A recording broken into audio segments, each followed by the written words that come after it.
It all started when we did 23andMe, and that's how I found Lily. Hey! Sadie. Hi. This is so cool. We found out that she had cousins around her age. It opened up new ideas about our adoption. It's a history and travel group.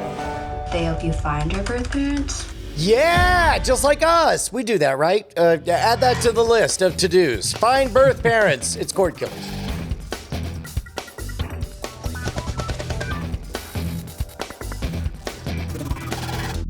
Welcome to Cordkillers, the show about watching the stuff you love when you want, where you want, however you want, and finding your birth parents. I'm Tom Merritt. I'm Brian Brushwood, and one person we've not yet ascertained the birth parents of is our special guest, Brian Dunaway from Film Psych and so many other podcasts. Say hello, Brian! Hello, Brian. It actually works. Hello to you. Yeah, nailed it. Nailed it. Bryce, what did we see?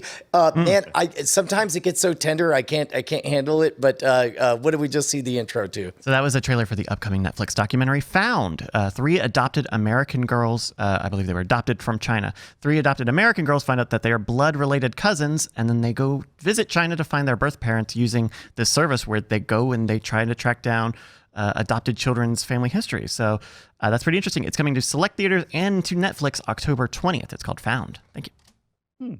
Oh, that sounds great. I like that. And it comes out on my brother's birthday. So cool. That'll help me remember it. Hey, should we discuss the primary target? Indeed. The movie prequel to The Sopranos, The Many Saints of Newark, premiered last weekend as the best performing film title on HBO Max, getting, according to Warner Media, triple the audience of the number 2 movie on HBO Max. They did not say what the number 2 movie was, but they did say that The Many Saints of Newark is surprising them with how well it's done. It also had another effect, which is that The Sopranos itself broke records for weekly viewing of a series on HBO Max and set the record for highest daily viewing on Sunday, October 3rd, rising 65% week over week. So not only did a lot of people watch Many Saints of Newark on HBO Max, they also went and watched The Sopranos. So Brian's, I'm curious, do you think this is an unusual situation? Or is this going to cause us to see more of these kinds of attempts to be like, let's do what the Many Saints of Newark did. Let's make some prequels. Let's make some sequels. To be honest, I kind of hope they do. And I know that that's a weird anti-cynical thing for me to say.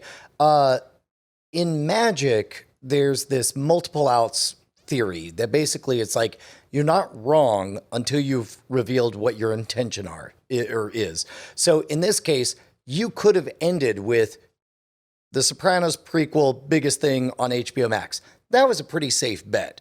And if it wasn't, then you just wouldn't say anything about it. But in this case, you get to say that, and then you look at the numbers of how well The Sopranos did. I would submit that this secretly was the whole reason to do this. When you're sitting on a gold mine, an institution, something that defined an entire decade of what television on cable was capable of, then you want to highlight it, but you dare not actually tell everyone that you want them to watch it. So instead what you do is you create something else that naturally causes everybody to look at it. And that's exactly what they got. They got 2 for 2 on this. I would say, if they were to do this for The Wire, I'd be all in. If they were to do this for The Shield, I'd be all in. Name any of those legacy shows that we love. I would love it if I got a taste more and it justified me bringing more people into the fold. What do you say, Brian?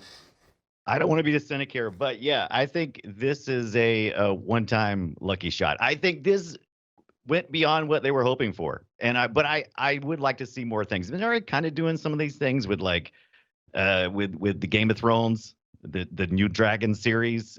So they're definitely trying to bolster the new dragon. Oh, forget the old dragon. These are the new dragons. Then they're 200 years older than the new dragons. Right. Yeah. But I think this was just a luck. I think it was luck. I think they hope for it, but I don't think you can plan for something like this. Now this is such my centric view of the world. It's like, when I talk to my real life friends, not you guys are my online friends. When I talk to my real life friends, I'm like, hey, you guys watched The Sopranos back in the day? No. No, I did not. So it's hard for me to say, but it feels like a lucky shot to me. I think it's a very successful lucky shot. What I think usually happens is what happened with Deadwood. You come out with a movie of Deadwood that finishes up the series, not a prequel, so maybe there's a difference. Dang it, you're convincing me. Stop it. You get a bunch of people who watched Deadwood right to watch the movie, but you don't necessarily get a bunch more people watching Deadwood. You're just serving more of the same. And I get the feeling that's what Warner thought would happen was, hey, you know, people have been rewatching The Sopranos. We've seen a little buzz around it. Let's put out Many Saints of Newark, and we'll get a lot of people to watch Many Saints of Newark and bring people to HBO Max, period. Mm-hmm. I think what they're surprised at is that it worked. You got more people to watch Sopranos. They're either rewatching it or watching it for the first time because of Many Saints of Newark.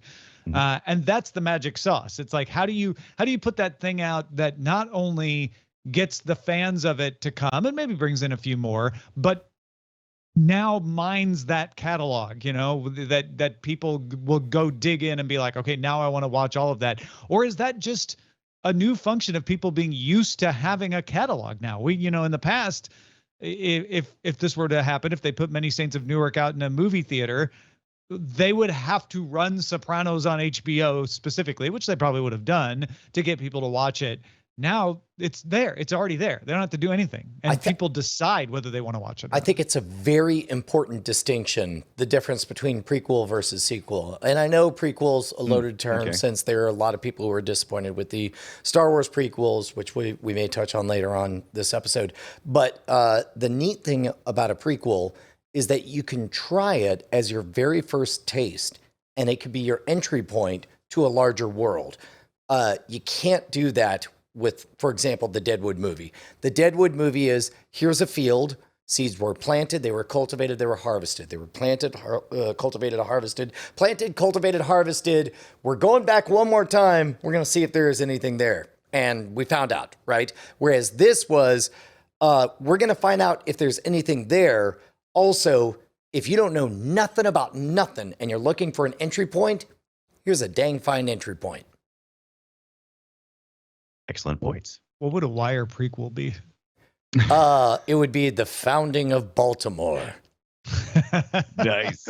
The swamp. That's right. Oh, wait, that's down the road. Sorry. It's not Baltimore. Yeah. So is there anything that you guys would like to see? Or you're like, please don't do that. Please, Netflix, HBO Max, Peacock, do not. I think, I hope I could back this up. And anybody who disagrees and wants to rub it in my face, cordkillers@gmail.com. But I genuinely think, Tom, that over the last 10, 11, 12 years of us doing this, I have evolved to become less cynical and more inviting of, I don't know if it'll be good or not, but I sure would like to see more people try. Whatever it is. Right. Everything. Just try. Maybe it'll work out, maybe it won't. We have a similar philosophy in that. I'm like, it doesn't matter if it wasn't made for me. It's fine. It can exist. I don't care. It takes nothing away from the original. Right. Nothing. Exactly. I'm fine with that. Remake everything. See if I care. Yeah, come at me, maybe bro. You will. But I mean, let's face it. I mean, the platform itself of content distribution has gotten so big and wide. I mean, what choice do you have other than to just? I think it's interesting too, because as I mentioned briefly, Sopranos got a little bit of an uptick during the pandemic when people were just casting around for things to watch. I think there's something to seeing what people are discovering. For instance, there are a lot of shows just kind of popping up on things like IMDb.tv, on Pluto, where they are becoming like Columbo. Columbo is apparently getting a lot of people watching. Maybe they should remake Columbo, come up with a new Columbo and capitalize on it. I'm always down for a new quirky Columbo. I think the traditional move has always been to do Son of Columbo or whatever, or what about Columbo's boss? Like I think what we're discovering is that there's more opportunity, weirdly, in the past than in the future. For example, somebody I think they meant it as a joke, but they're like, a dark, gritty reboot of The Office. I'm not gonna lie, man. If it was well written, engaging, I would love to see an upstart documentarian style story of two guys named Dunder and Mifflin who wanted to make a paper company. I would totally watch that. I kind of feel like what we do in the shadows is kind of like the dark take on The Office, right? Like a dark. Yes, yeah, 100%. for sure. Yeah, it's all only about they get more execution, work right? done. I think especially people who grew up with, you know, just the barest cable and a lot of broadcast, Right. we tend to think like all they want is a snappy tagline they can stick a TV guide and it won't be good. You can't get away with that anymore because there is no TV guide. Because there is no TV guide. Yeah, absolutely. You've got to have something good to get people to watch it. And God, Speaking that of is which- hard. And it's hard on me as a consumer. And this is the reason why I love Cordkillers, because you guys are always pointing me in the right direction of stuff to consume, because I am overwhelmed out here. I am absolutely overwhelmed with the amount of content. Brian, I'd hate to admit it out loud, but so are we. Oh no! Yeah. You're my safety net. I'm making my peace with the fact that you can't watch everything. That's the thing we've had to get used to. It's not like, oh, let's watch all the hot film. You can't watch them all. Even all the good ones you can't watch. You know You make a what? good point. You know what's funny is we were joking about there being no TV guide, but the closest thing that I could think of to what I would want from a TV guide would be maybe the Onion AV Club or something, There you go. acerbic analysis of television, no nonsense reviews, people who hold feet to the fire, whatever. Like TV guide, I can see myself paying money to get like, hey man, I'm gonna skip all the BS. And in fact, Right. if I get real fanciful, I can even imagine a version where it knows my viewing habits, and the version of TV guide I get isn't the version that gets sent to everybody else. Yeah. Now you're inviting it into our homes. Oh, Yeah. that sounds great. I'm in. I'm in. Hey, do any of you guys have startup money? Just asking for a friend who is me. I'm You know, fresh I outs. would, but I need to get the money to make it into startup money. Oh, man. Okay, look. All right, listen. I have this money laundering scheme to make TV Guide 2.0 a thing. But it starts with all of our listeners giving us just $1 an episode over at I'll get my money. patreon.com/Cordkillers. We'll get paid on the regular. We'll show up with our witty insights. We'll be able to build up a bankroll that'll allow us to bring back the one magazine that everybody loved since the dawn of time, TV Guide, he said without laughing. The one magazine that everyone felt like they had to purchase if they wanted to know what was on television before guides Absolutely. scrolled on TV. And God, you would sit there with your highlighter and you'd dog ear the pages. It's like, what are we gonna do Thursday night, honey? Let's take a look at the TV guide. They had crosswords also. That's true. You're right. But no comics. Well, Hey, I just got it for the articles. it's only going to be a beautiful dream unless everybody goes to patreon.com/Cordkillers. Keep us loud, live, and independent for just $1 an episode, $5 if you want to be a supreme leader. Yes. Be our supreme leader. Go back us. Patreon.com/Cordkillers. Dear leaders, it's time to tell you how to watch. I mean, it's time to offer you options of how to watch. We don't tell our supreme leaders. No, dear leaders, please do not execute us for my Yes. presumption. Comcast-owned UK satellite broadcaster Sky. Just give you a moment to process that if you hadn't really sunk in that Comcast owns Sky. Yes. Yeah, everybody, there's like, wait, I thought Fox. No, Comcast owns Sky. Comcast-owned UK satellite broadcaster Sky announced its line of Sky Glass TVs, which instead of a satellite, use the internet to bring you Sky television programming. The box comes with a 4K camera meant to be used for social TV activities, like watch together, that sort of thing. Also supports motion controls and includes some games like Fruit Ninja, so you can do that. A mic on the box can be used for voice control, and that allows you to do voice control of, channel switching and all that sort of thing. Sky Glass will offer Sky subscription packages that start at £13 per month, launching in the UK later this month and rolling out to more territories where Sky operates over the next year. One would presume that Comcast televisions that we've talked about will work in a similar way. All offerings will be integrated. If you've got this television, your over-the-air channels, your Sky cable channels and Netflix, Peacock, Disney Plus, etc., will all work on the platform together. And this is the weird part. If you buy a Sky Glass TV and are getting service through Sky, you can get a Sky Puck for an additional £10 per month. And that's just kind of like a little Roku thing that lets you use Sky Glass programming on other televisions. You have to own a Sky Glass TV to get the Puck, though, which I don't quite understand, but that's the way. Dirty. To be clear, it's £13 per month, like just for full Sky programming, right? That's for the basic introductory Sky. There's more expensive ones, but yeah, that's to get to be like getting Time Warner Cable or something like that. Yeah. Does that include the TV, or is that like no? That's on top of the TV. Okay. Well, it's actually in the TV, but yeah. Gotcha. Because they're getting rid of the set-top box. It's in the TV. Gotcha. Yeah. Brian, what's your read on this?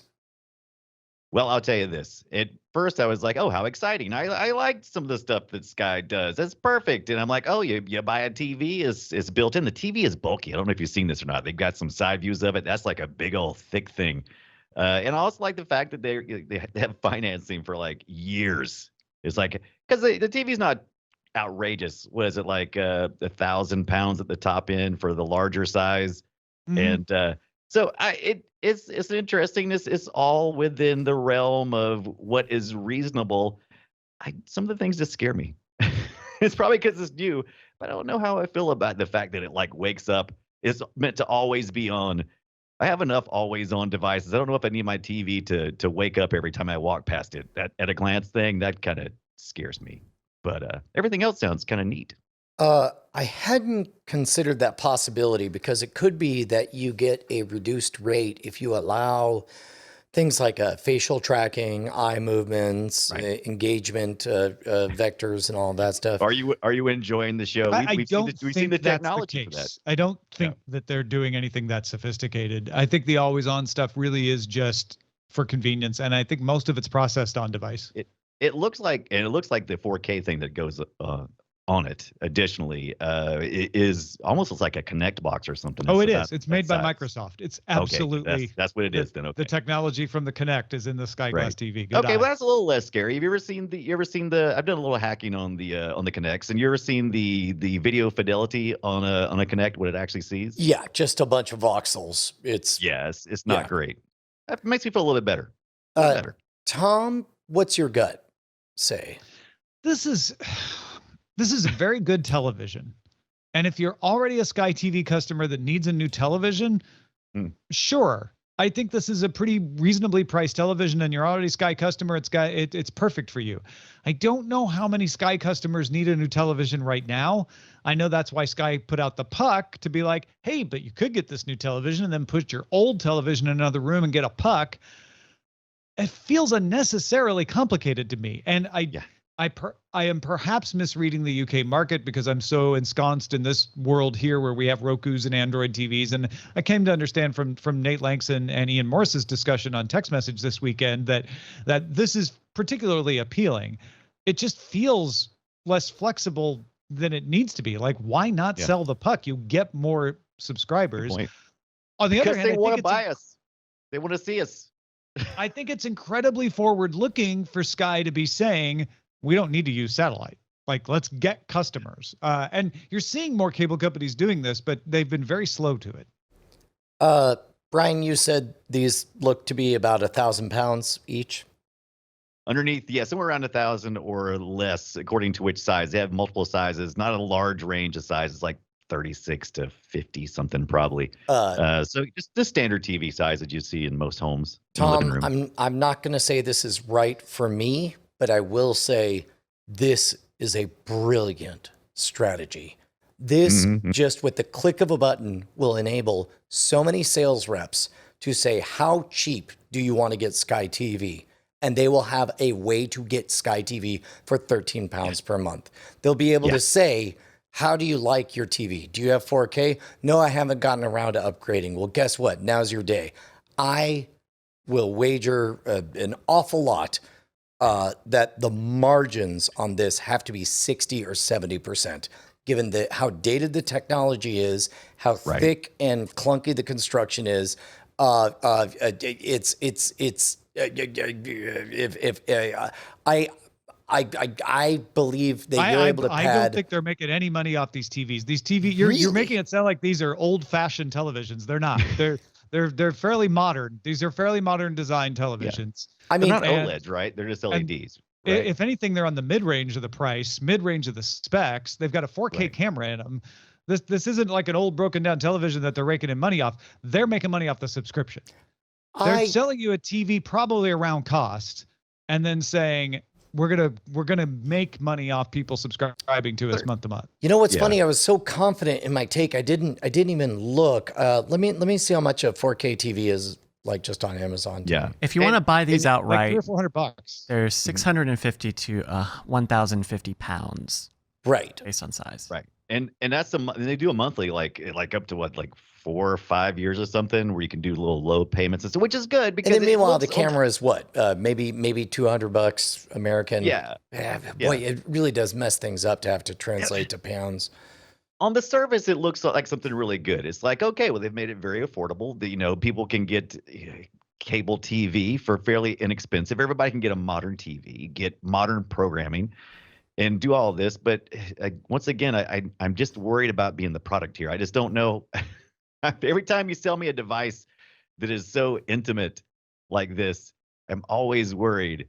And I'll admit that is a fair concern, and I have not looked into the terms and services, but these companies know that now. And in Europe in particular, which I know UK is not part of the EU, but it's still in Europe and under GDPR, they have to get your permission. You can say no, and they have to still provide you the service. So my guess is it's probably not going to be collecting data on you to sell if you don't want it to.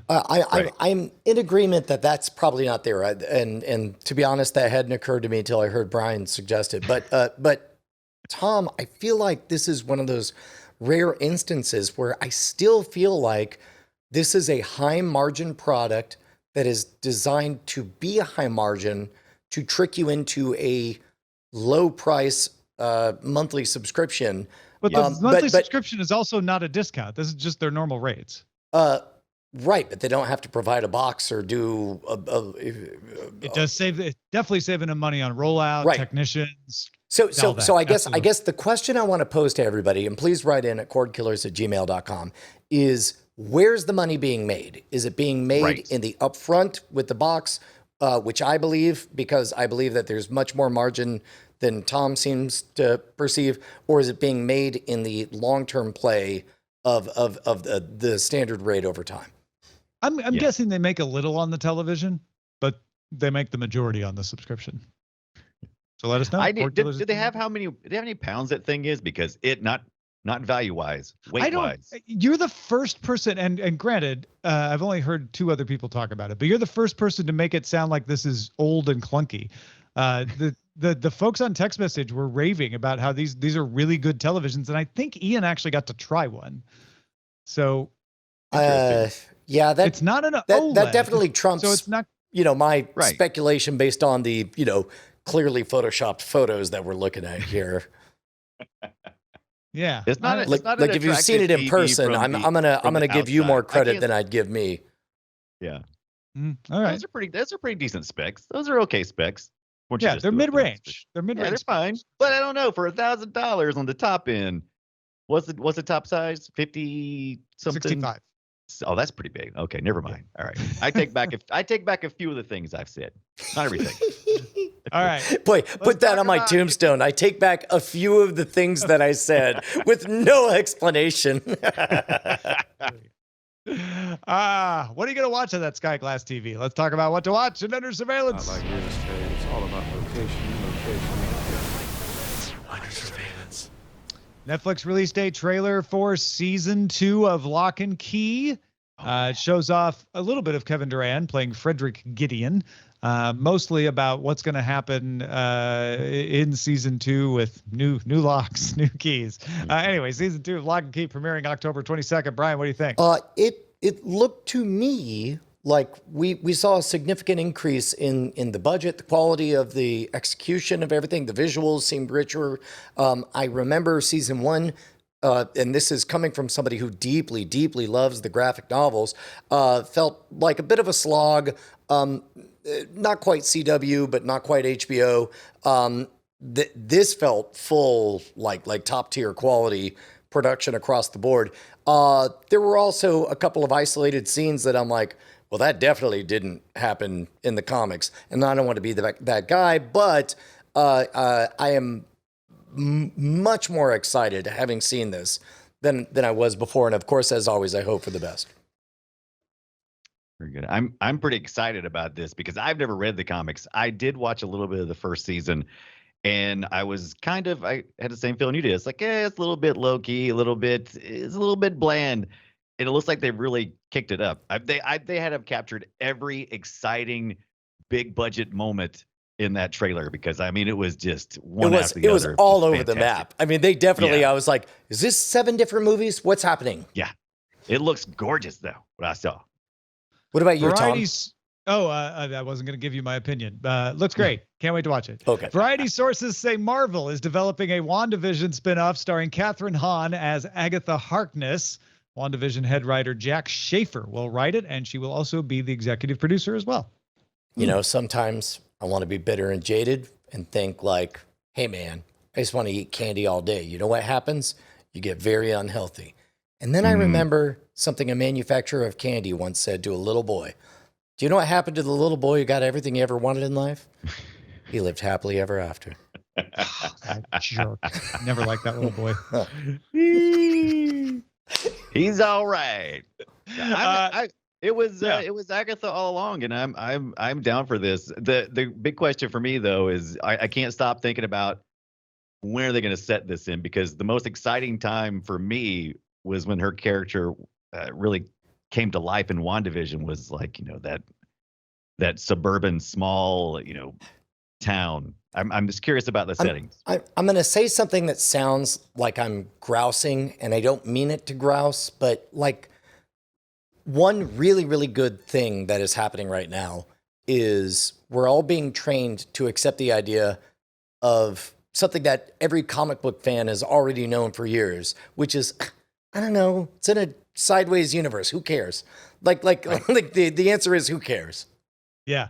Well, and the other thing on top of that, because I think that's a very good point, but also we're also being trained to know that Kevin Feige has a plan.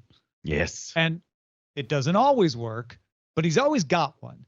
And so when I saw this, I'm like, oh, Agatha Harkness is going to play into another movie. And they figured out what little bit of that movie they can tell a bigger story about with Agatha. And that's what this is going to be.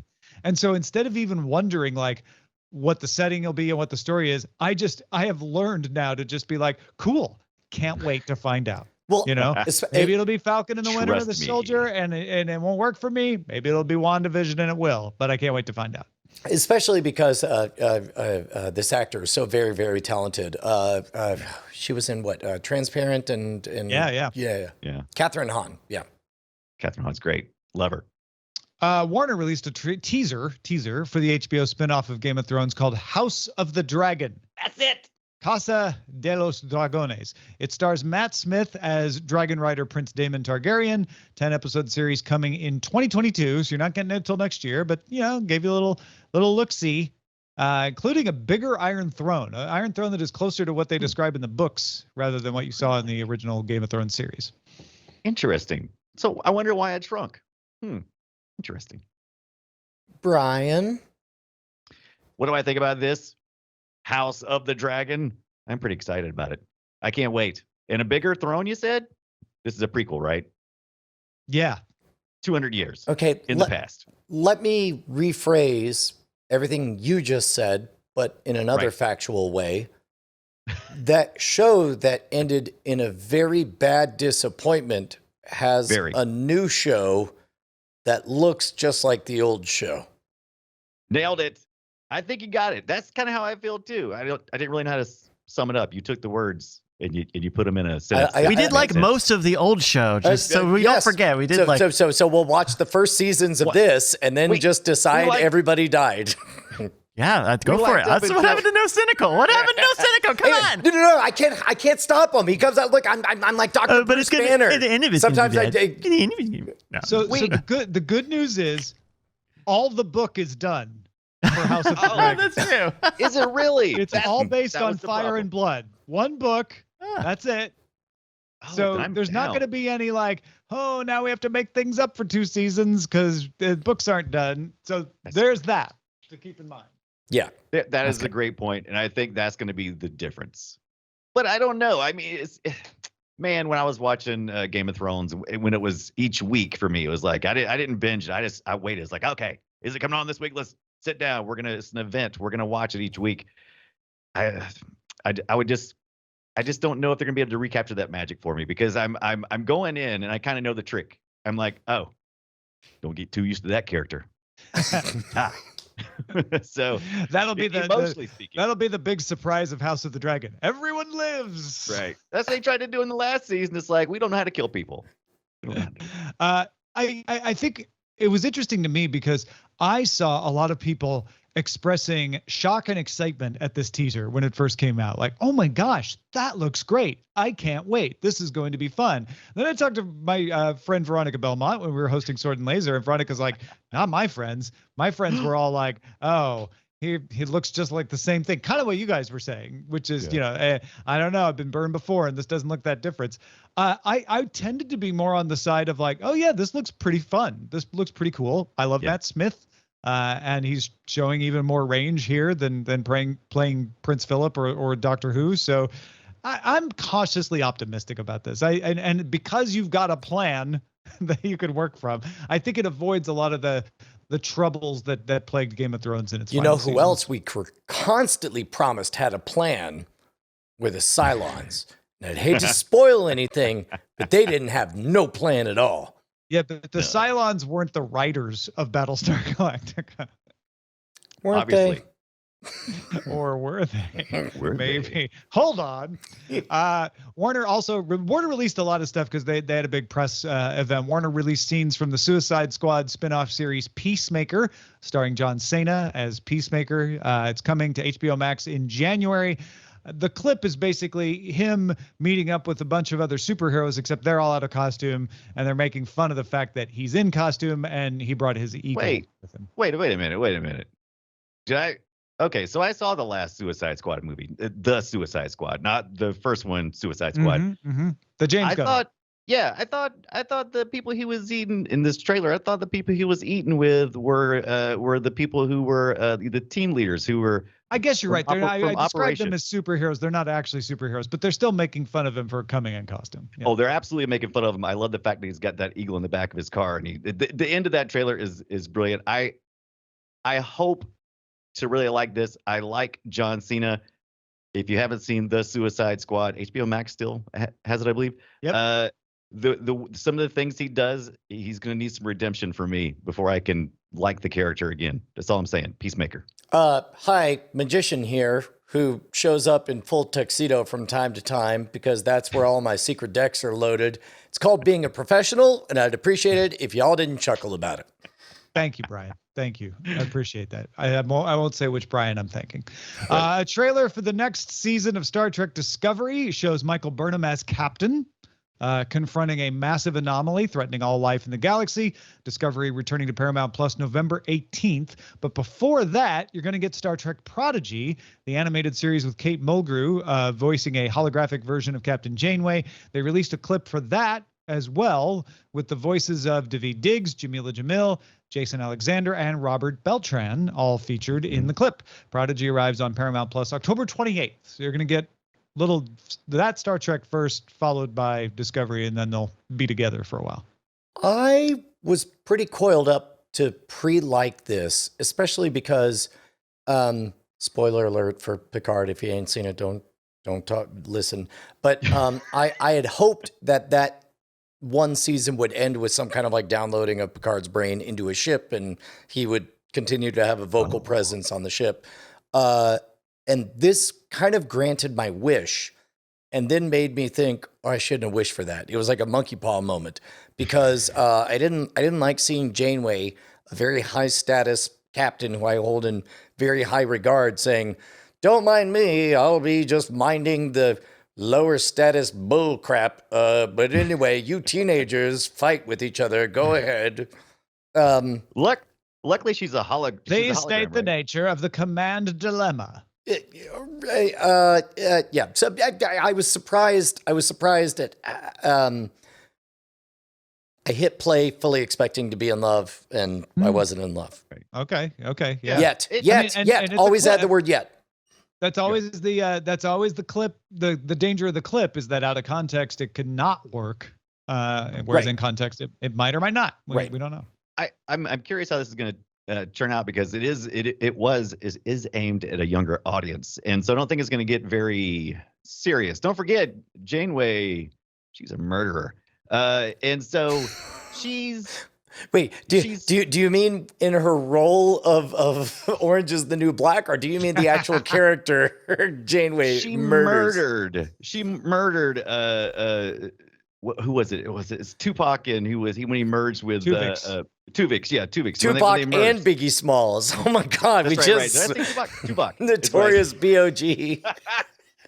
But hey, got a lot in my head. Sometimes it spills out. I don't know. It is aimed at a younger crew, younger people watching this, and is trying to get it. So I don't know how else you would go about this than the way they did. But I'm with you. I was hoping it'd be a little bit grittier, but I just think it's gonna have to be what it is. I'm gonna have to back up and go, okay, it is what it is. It's fine. I want to see Chipotle. That's a character, right? Chipotle. Yeah. He was always like, "Sir, I believe we should throw a burrito at them." And they're like, "But what ingredients do we put in the burrito?" He was like, "Good question. We have cayenne flour, spinach flour, and regular flour." Okay, go with cayenne flour. What about that one episode where I got food poisoning? Don't worry about that. Will that be baked beans? Refried beans? Baked beans in a burrito. What is this, England? I apparently don't go to Chipotle very much. Burrito. My friends, I now I'm very excited for Star Trek Prodigy. Brought to you by your favorite burrito restaurants. All right, a few other notes here. Amazon released a trailer for The Expanse Season 6. That will be arriving December 10th. Doctor Who Season 13 set October 13th as its premiere. Jodie Whittaker's last run of 8 episodes, although she will feature in 3 feature-length episodes in 2022. Netflix released a trailer for Narcos Mexico, that final season coming November 5th. Netflix released a trailer for Lost in Space Season 3. Premiere date for that is December 1st. Walking Dead will return for 8 more episodes February 20th, 2022. Remember, that's the middle 8 of the final season, which is split into 3. The final 8 episodes of The Walking Dead coming sometime in the second half of 2022. Apple has ordered a second season of Foundation, which is still in the middle of airing its first season. The Eurovision Song Contest 2022 will be held in Turin next May. The movie Psych 3, This Is Gus, has a trailer and a release date of November 18th on Peacock. A movie to finish the story of Peaky Blinders will go into production in 2023, and the 6th and final season of Peaky Blinders expected to arrive in spring 2022 on HBO Max. And finally, Timothée Chalamet playing a young Willy Wonka in a forthcoming prequel to the story set for release in 2023, posted a picture of himself in costume as Willy Wonka. Yes.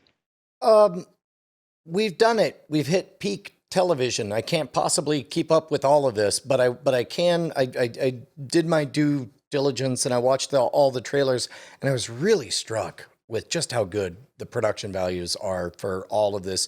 What used to be the domain of garbage, knockoffs, direct to video stuff. There's very impressive looking stuff. Everything from Narcos Mexico to Lost in Space, even Lost in Space Season 3. I'm excited for good TV. I think we've gone from how do I watch it all? You can't. Right. To what should I watch? Which is okay, but I think the question should be, what do you want to watch? And in other words, don't feel like I have to watch the next big thing and I need to bet on what it is. look at what's out there and be Ah. like, oh, what suits my taste? What am I in the mood for? The way you'd pick a book at a bookstore. Yeah, the way you would pick a movie at Blockbuster in the the early the 90s. Mm-hmm. We've done it. We finally reached the epitome of judging books by their covers. Congratulations, us. I thought I was kind of setting us up as the book review place then. Yeah, and I took it to a trash spot instead. I said Blockbuster. You're welcome. Yeah, that's fine. Yeah. All right, let's talk about what we've had our eyes on. Brian Dunaway, what have you been watching lately? Sure. I've been catching up on. Well, okay. First, let me just say this: when Paramount Plus first came out, I think it was called CBS All Access. What was it called? Mm-hmm. It was something like that. Yeah, and I was like, I'm not paying money to just watch that new Star Trek show. They've come a long way. Paramount Plus is a lot of great things, and Evil is right up there for me. I love watching Evil. Been watching. You love Evil. I love Evil. There I you go. love it. How How can you people not love Evil? love Put it on his Evil? tombstone. Michael Emerson is such a good bad guy. He just elevates anything he's in. He's just the worst. Evelates. I love him. Yeah, and Mike Coulter, he's a local guy. He's from South Carolina, so Ah, gotta got watch it. him. All right. Yeah. Little South Carolina Loves that guy. connection there then. That's right. But I'm also watching. I started watching Pin 15. Can I tell you a real quick, totally true story? Give me the real story. Pen 15, I don't feel entitled to watch by myself. I feel like I need my wife I to didn't hold my either. hand. And I must still be there. Bonnie couldn't make it. She made it like it was so good. It was so on the nose. It was so uncomfortable for her that around episode 5, she's like, Brian, I can't. Yes. I can't. Was it? I can't. Was it I the- can't. Was it the totally gratuitous masturbation scene? It was that's yes, it was definitely the episode that began with her playing My Little Pony kissy games and then having an awakening. That was the one. That's where we stopped, and that was very recent. And, It's so because good. It's a fine show though. It's quite good. Yeah. But I know these actresses are of a certain age, and I know it's fine, but just because they're portraying someone younger, is just like, ooh, I just don't know. I don't know if I could do this. And Yeah. because I'm trash, I've been watching the Halloween Baking Championship on Discovery Plus because you got to. I love watching them do the Halloween baking stuff every week. it's where they convert Baking shows- pumpkins baking into shows are bongs. trendy. Yeah. Oh, are they trendy? Well, then I take Yeah. it back. No, you're not trash at I all. proudly watch Halloween Baking Championship on Discovery Plus. Nice. Well, Brian Brushwood, what have you been watching? So I had a thought after the fact that maybe I haven't already confessed that I dove in, but a while back we had somebody write in suggesting Gaming Historian as being something similar to Defunct Land. Have I since reported on how good that channel is? You've mentioned that you enjoyed it. Yeah, yeah. Okay. Allow me. Hi, my name is Brian. I'm fully addicted to Gaming Historian. I'm watching Nice. all of the episodes of everything they've got ever. However, I guess my recommendation will be if you have the means not to watch Star Wars, but to watch an 8-year-old ask you if she can pretty please watch Star Wars, and then just sit and watch the 8-year-old watch all of Star Wars in a day, and then ask you if there are any more Star Wars, and you can say, no, there are not. And then think, well, I guess there are 3 more movies, and have the plan to deny that there are any other Star Warses besides those 3. And So then you didn't admit the prequels exist. interest. You went there, not me. I didn't say which ones I denied. Yeah, no, that's how we've spent Saturday and Sunday. And last night was one of the most delightful moments in the world. I overheard Bonnie whispering, your dad has a lightsaber. She's like, what? And so I ran downstairs. I changed the batteries or whatever. I took off the top of it. I was like, I have a lightsaber. And it was one of those that when you have the light element removed, you click on it and it goes gizz, gizz, gizz, gizz, gizz, like it's not working. You're like, tick, tick, tick. And you're like, oh, hold on, let me fix it. I step outside, I attach the thing, and I come back in, and it just, oh my God. Oh, that's cool. Best thing ever. Fight. That's great. Go kidnap an 8-year-old. You'll have a great time. With consent. I don't endorse that. Yeah. Well, folks, I went to a movie theater What? to watch the 2020 epic James Bond movie, No Time to Die. Oh my Daniel God. Craig's last outing as James Bond. Now, did it turn out he had time to die? Real quick for anybody who's not been hearing our wild speculation about this, we've been talking about the fact that everybody has given up during the pandemic and they keep on putting out all of their movies, but only No Time to Die has said, no, our movie is so good, we will wait as long as it takes. Tom, what's your review? I think they did the right thing. Really? I think it is the kind of James Bond movie that if you don't like James Bond, it's not going to convert you.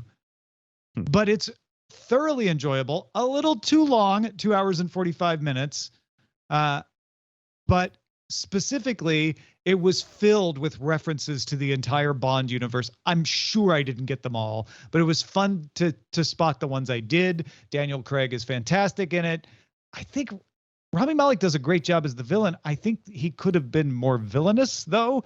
But you also have Christoph Waltz coming back as Blofeld. He's fantastic. It was enjoyable. It was a fun movie to watch.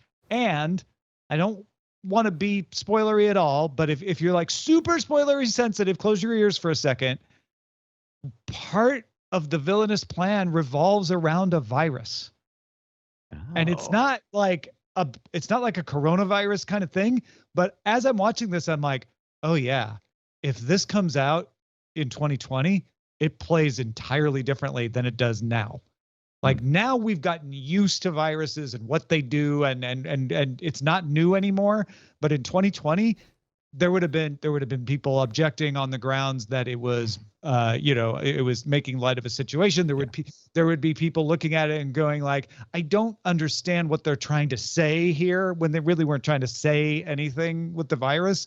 So I kind of feel like they picked their time right to be like, okay, now it needs to be seen in the theater because it's a Bond movie and it's big and it's got a little virus subplot. So, let's like wait till people are ready to hear that again and not try to compare it to the real life, because there really is no connection there. If we ever did hear about that subplot, I didn't hold on to it because this feels like new information to me that I had never considered that this was anything other than an optimizing their upside potential move.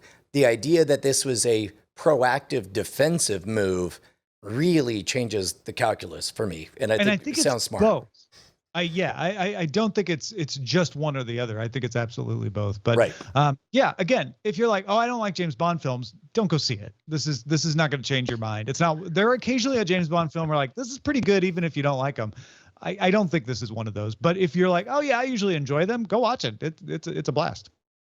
Cool. Bryce, what should we be on the lookout for? Hey, I got a pick for you today. I got a big science fiction pick for you today. I want to recommend, we just heard us talk about it a little bit, the new Apple TV Plus series Foundation. This is based on the Isaac Asimov books Foundation, and it tells an epic sci-fi story over thousands and thousands of years. It kind of kicks off when mathematician Harry Seldon discovers he can just do math on the way like human society and civilization works. And he does the math and he finds out that the empire that kind of rules the whole galaxy is going to fall one day, which doesn't really please any of the people in the empire. What follows is this big effort to try to prepare humanity for an inevitable kind of destruction and rebuilding. I think it's really cool. They've only got 4 episodes out or so far, and I can definitely tell I'm at the point where the first 3 episodes were really big and dense, because it's like we have literally thousands of years to cover, and so its characters get introduced and then they disappear and all of this stuff, where I think once you hit episode 4, which was this week's episode, you kind of like, these are the people we are dealing with kind of for now. So things kind of do slow down and sort out a little bit, but I think that it's good. It reminds me a lot of Raised by Wolves by having a lot of these themes of, what does humanity look like when it's at a scale we've never imagined? What does faith look like when your faith is built on math or questionable math? Factional politicking, which we saw in Raised by Wolves, and it was also like a big part of Game of Thrones. So I think there's like a lot of cool things going on here. We'll still have to see what the rest of season 1 looks like, but the fact that it got pre-approved for season 2 already mid-season feels like a pretty good sign.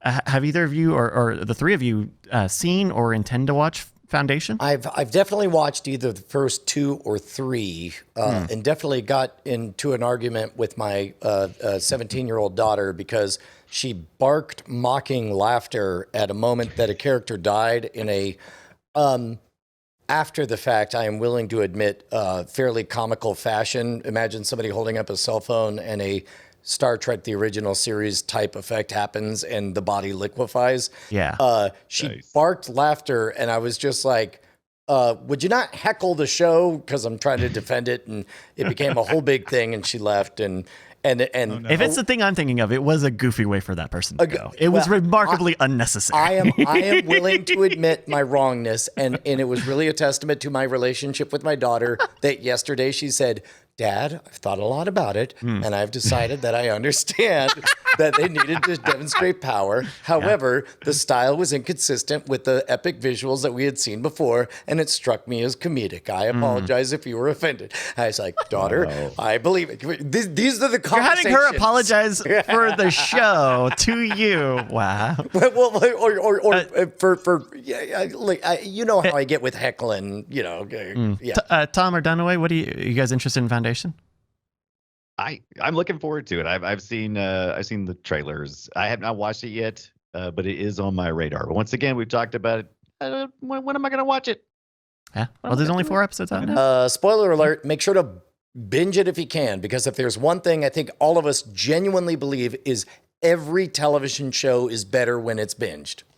I will say this. Generally speaking, true. Generally, this show, they put recaps on each episode, similar to like Ted Lasso. So if you are watching week over week, you tend not to get lost. And I think that they're doing the recaps in a very interesting way, where it's not like, here's what happened on the last 4 episodes. It's, here are the things you need to know for this episode, which means sometimes you get nice little recaps. Which and you're like, oh my gosh, there's going to be a lot of new stuff. By the way, to go back to Game of Thrones, that was something, they made that an art form. Absolutely. It was a 2.5-minute vignette that was nothing but forget everything. Just remember this, and that. Yeah.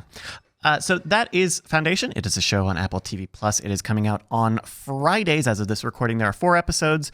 They're coming out on Fridays. Apple TV is an app. Apple is also a piece of hardware. Apple TV Plus is a subscription service where you can watch this program and many others. If you've got something we should be on the lookout for, email us, cordkillers@gmail.com. Thank you. Brian Brushwood. Yo. What are you up to that the people should know about? Real quick, of course, standard plug for doghousesystems.com/rogue. A lot of people are going to need new systems. They're the ones who provided all of our equipment.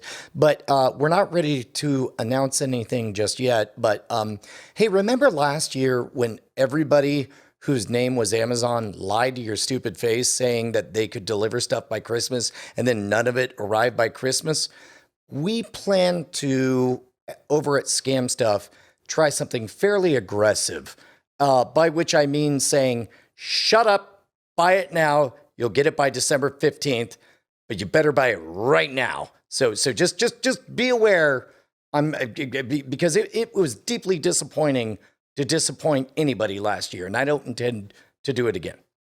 Beware the Ides of December. Yes. I'm sure the 15th isn't even technically the Ides, but you know yes. what I mean. All right. Let's move on to the front lines. Front lines. The latest update to Google TV's interface lets users add up to 12 profiles. So watch history and recommendations and stuff like that can be made for more than just the primary account holder. The screensaver mode will now show customized information on top of your personal photos. Things like weather, game scores, and more. It's all customizable. You can choose what goes up there. And Philo is joining YouTube TV and Sling TV as options to integrate into the live TV menu. Features will begin rolling out on Chromecast with Google TV first, and Google TVs from Sony and TCL soon. HBO Max is going to launch launch in 7 more countries in 2022. HBO had little or no presence in Turkey, Greece, Estonia, Iceland, Latvia, Lithuania, and the Netherlands. But by the end of the year, they'll all have HBO Max. Movies will come to HBO Max 45 days after their release in European theaters. That window also applies to Nordic HBO Now and existing HBO Max services in Europe next year. Yes. Congratulations to the citizens of HBO Max's new countries. that they just launched. Netflix will sell show-related merchandise on Walmart's website at walmart.com/Netflix. Features games, books, toys, and apparel around The Witcher, Stranger Things, Cocomelon, Gabby's Dollhouse, Cobra Kai, Queer Eye, Nailed It, Ada Twist Scientist, and Over the Moon. And t-shirts for the Squid Game are on the way as fast as they can make them because they hadn't planned for it to be that big of a hit, apparently. This expands on Netflix's own store at netflix.shop, with Walmart getting a few exclusives on some of the stuff. So you won't find it at netflix.shop if you don't look. So the marketer brain in me says that the real gold is to do Nailed It merchandise that never says the word nailed it. Just nothing but like melted awful versions of memes out there. And maybe very, very tiny somewhere you say nailed it. I don't believe they're going to be able to resist promoting their show all over it, though. Yeah, what do they got up there? So they've got... It's like an at-home baking kit with the Nailed It promotion. So you kind of get to do a version of the show, kind of. And Apple is building 2 new facilities along the border of Los Angeles and Culver City. The complex will have a total of 550 square feet and will be a, quote, mixed use... 550,000. 550,000. Oh, no. It'd be a lot bigger than 550 square feet. Nope, that's the biggest number. I'm sorry. It is smaller than my apartment. It's smaller Good job, than the Scam Stuff warehouse. we're bigger. Presumably including studio and production space.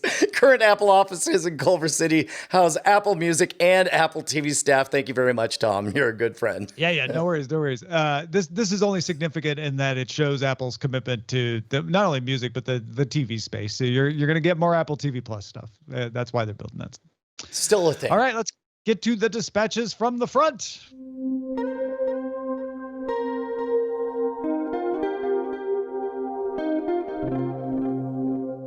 Sean Schreiber wrote in and said, on the subject of Justin and Brian, we had the email last week confusing Justin and Brian.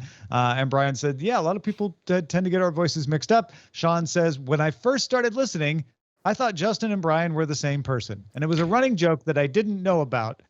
That was until I saw them together on the Night Attack show. Now greatnight.tv. Now, wait a minute. On the subject of Justin and Brian, when I first started listening, I thought they were the same person. That was until I saw them together on the same Night Attack show. I think he means me. What? Wait, but you're not on. You've been on Night Attack maybe 2 times, Tom. Like you were. That's why it would be weird if he, because I think if he meant Justin and Brian, wouldn't he have said that was until I saw them together on Night Attack or on? Yeah. Show? No, together on the same stage, together on the same entity, show. on the same. This is fine. This makes when sense. I first started listening to Cordkillers, how often has Justin even been on the show? Not a lot. It's certainly about as much as you've been on Night Attack or Great Night. I think, and in fact, by the hours, I would suspect that maybe you and Justin have done more programming together than you and I have at this point. Sure, but we're just talking about Cordkillers and Night Attack at this point. Yeah, but to most people, DTNS, whatever. Squid Games and Your Children from Cappy. He says, Brian, my wife teaches 4th grade. All of her students are watching it and playing the games at school. We watched the first episode last night and she was enlightened as to why her kids are playing red light, green light and saying, you're dead when someone loses. She may be talking to parents to see if they know that their 9 to 10-year-old kids are watching this show. P.S. He loves Cynical Tom, as do I. Brian Dunaway, have you seen Squid Game? I haven't seen it yet. I feel ashamed. I said they're going to ask him about Squid Game. I mean, how could they not? Everybody's talking about it. The next question following up on that would be like, and how would you feel about your children watching Squid Games?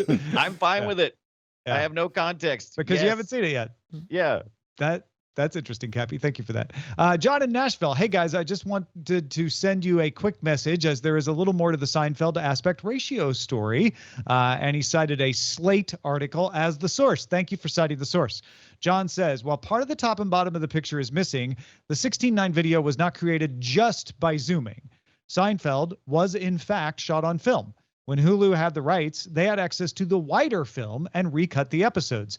So there may be a little less on the top and bottom and a little more on the left and right. There are a couple comparison images linked in the Slate article.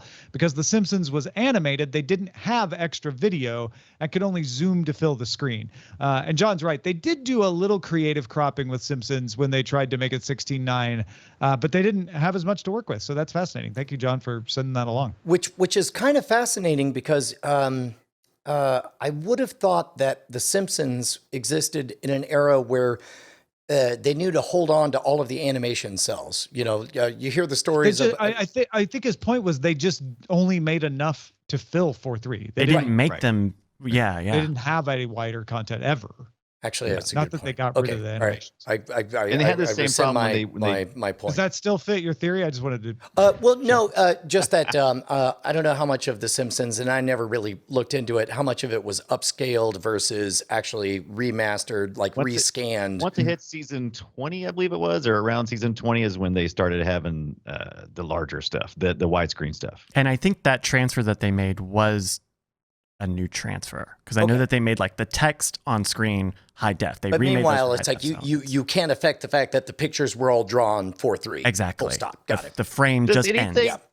Does anything piss off people more than aspect ratio? I'm just curious. It seems like it's always a hot topic. It's like, yes, it turns out that Hot Topic stores at the mall pissed me off more than aspect ratios. Well, especially the aspect ratio of the Hot Topic, right? Why is it so much skinnier than the other stores? It is really skinny. What's up with that? It goes way back, but you have to squeeze past people. All right. You know what? There's a third thing that's even more annoying. People who go into a Seinfeld routine about Hot Topic stores' aspect ratios. What's the deal with the malls? Thank you, Bryce. Brian Dunaway, what's the deal with your podcasting? Where can people follow you? Oh, hi. You can follow me on Twitter at the Brian Dunaway. That's the place that I'm most active at, but I've been becoming more and more active on twitch.tv/Brian Dunaway. And you can always check out everything I do at briandunaway.com. It has my Patreon link there. It's got the podcast I do, movie podcast, Film Sack, indie game show podcast, The Boop Show, and one of those graveyard keeping Twitch streams that I do on the weekly. And now Cordkillers. There you go. Excellent. Everybody's in there now. Folks, our website is cordkillers.com. Our email address is cordkillers@gmail.com. We're live on twitch.tv/Night Attack. Also on diamondclub.tv. Mondays at 7 p.m. Eastern, 4 p.m. Pacific. We'll see you there. Hey, Tom Merritt, what's going on? I'm just hanging out here watching this scroll go by. What are you doing? Trying to set up a bit where we thank our beautiful, beautiful patrons, all these wonderful names. I'm sorry, I'm too distracted looking at these beautiful, beautiful patron names going by. Look at that one. I mean, if you wanted to be one of these people, patreon.com/cordkillers would be the place to go. I mean, they're scratching our itch, like, because we're addicted. As long as it's consensual, like, we're addicted to their money. And love. Might as well face it. Well, God damn it. Diamond Club hopes you have enjoyed this program.